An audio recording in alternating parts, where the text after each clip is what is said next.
Is Rick Rubin a real producer? Some say he's not. Some say he is. Do you need to play an instrument to be a real producer? Do you need to know how to make beats? Or do you need to know how to work the boards? What makes you a producer? When I hear you say, because you're a modest guy, Rick, when I hear you say, I don't know anything about, I was referring to the Anderson Cooper interview. Yeah. I don't know anything about equipment. I don't. No, but I'm telling you, like, if we went to a studio, I could not run a session myself. I couldn't record it. But you know what the gear is. You know the difference between a Neve and an API. I do, because I've been in places with both of them. Yes. But it doesn't matter. Yeah. What I'm saying is, for the technical people who work with me, the skill they have, yes, I don't have that skill. I can't do their job.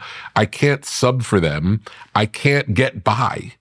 I cannot do those jobs. I need a technical person who knows how the studio works, and I can say more of this, less of that.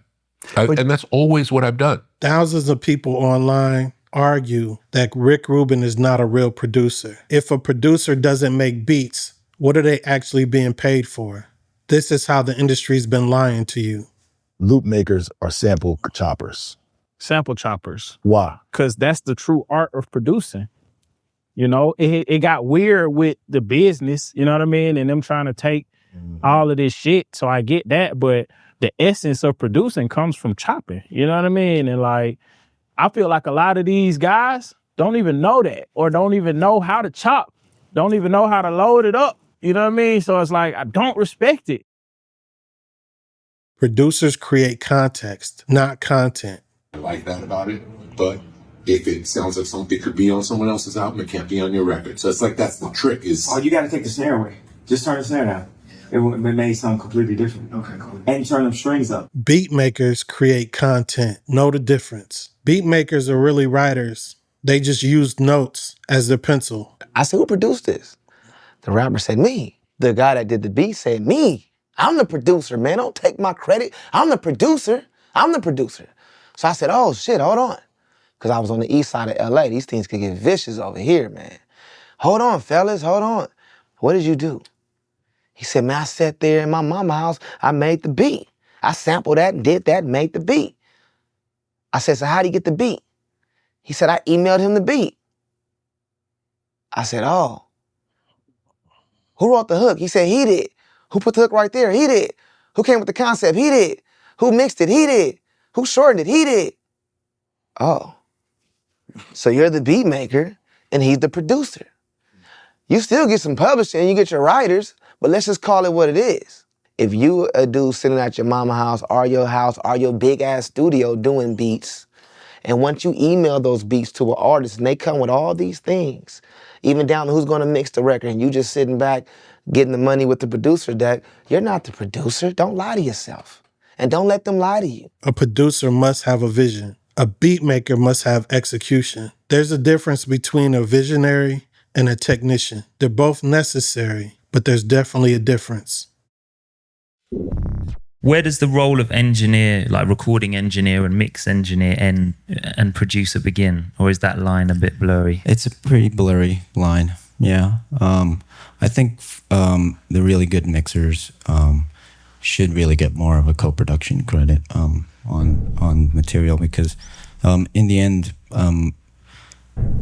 it's really, it's in the hands of the mixer. Most people come to me and I've never heard the album before, and I come in with fresh ears, and it takes a lot of trust from people to just hand me something that they've been working on for a year or whatever, and say, here, see what you can do with it, So I think the really good mixers should, they do a lot of production, in the end. Sometimes we're tricked in defining value by cost or effort when we should define value by outcome. Sam, so many things about Quincy Jones in most interviews. I was surprised by that. What? About Quincy Jones. Your feeling about his music and everything. I'd like to know about that. Well, he has a knack of getting a group together that will fit your style, like Michael's album, We Are the World. Is there a particular memory you have or a particular lesson that you learned from Rick Rubin? I feel like every time we work together, I'm always amazed at when he makes decisions, how definitive he is at making the decision, like in the moment, you know, and how he's doing it by like the spirit, you know, like patient. He listens. He listens to other people's ideas. You can't really quantify how valuable Rick Rubin might be in the room. Directors have camera operators, painters have curators, and beat makers have producers. And, you know, I'm always careful how I word it now, you know, because I like letting people get their credit. So he definitely grew. Like the minute first session I went in with him, I was like, oh, you're a producer.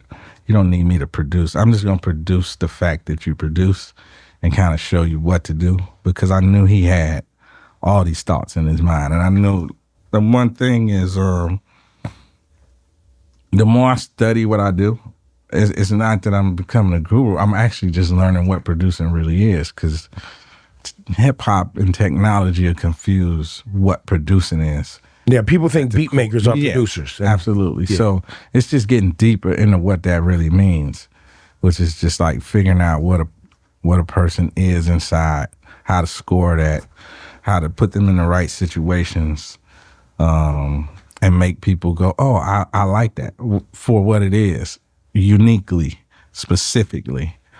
And that came over time, but that also came from honestly studying a lot of what Quincy Jones says.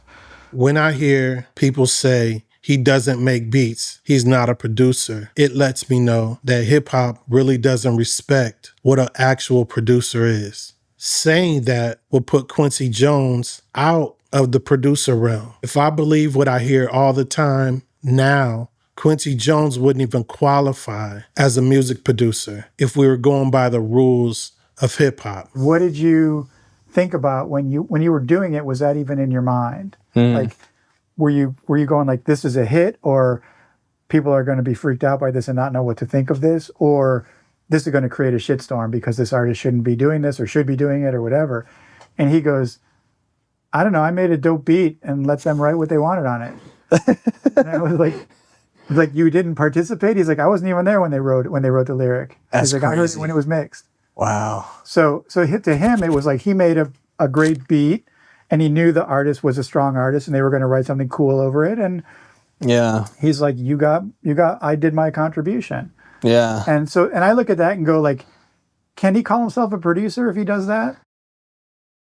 The outcome is what matters. No matter what industry you work in, different creators have different superpowers. Usually the best product is made by multiple minds, not just one creator. Okay.